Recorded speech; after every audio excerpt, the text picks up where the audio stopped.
What did you think of Talent is Overrated by Jeff Colvin? I found it very interesting.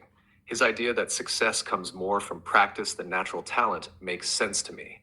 In my class, I've seen students who work hard improve a lot, even if they don't seem gifted at first.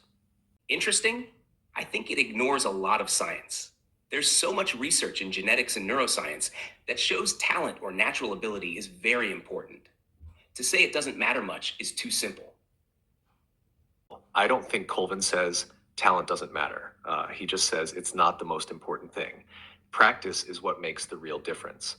For example, one of my students, Maria, wasn't good at math at first, but she worked hard and practiced a lot. Now, she's one of the best in her grade. I don't think she was born with a math gene.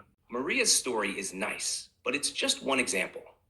Science shows that genetics is a big factor in skills and abilities. For example, if someone doesn't have a certain level of intelligence, practice won't turn them into a math expert. Studies on twins prove that genes play a big role in how good we are at certain things. That's true, but practice isn't just about working hard. Colvin talks about deliberate practice. This means focusing on specific weaknesses and learning from feedback. Even if someone has a natural advantage, practice is what helps them improve. Look at Michael Jordan. He was talented, sure, but his success came from his hard work and focus. Without that, his talent wouldn't have been enough. Michael Jordan is a good example, but it doesn't prove everything. Research shows that talent and practice work together. The brain can change with practice, but only to a point. Some people's brains are naturally better for certain things. For example, pianists often have natural advantages in hand coordination and hearing. You can't learn those things just by practicing. That's true, but even the best pianists wouldn't be great without practice. Colvin talks about the 10,000 hour rule. Top performers spend thousands of hours practicing. Talent might make things easier, but it doesn't replace hard work. 10,000-hour rule isn't completely true. The researcher who inspired it, Anders Ericsson, said not all practice is the same. Talent still matters for reaching the top. Also, many people don't have the time or resources for that much practice. For example, poverty or lack of support can make it impossible.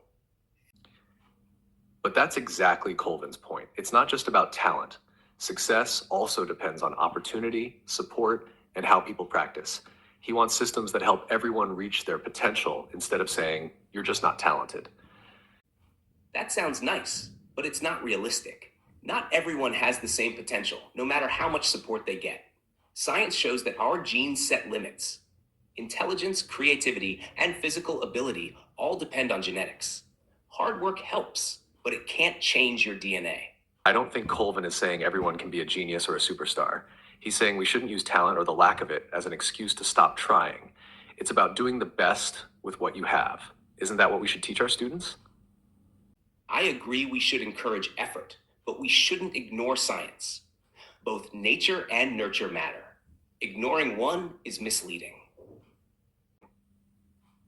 That's fair, but I still think talent is overrated gives a helpful perspective. Even if we don't agree with everything, the focus on effort and perseverance is something our students need to hear. True, encouraging effort is important, but let's make sure we also teach them the full picture, not just the inspiring parts.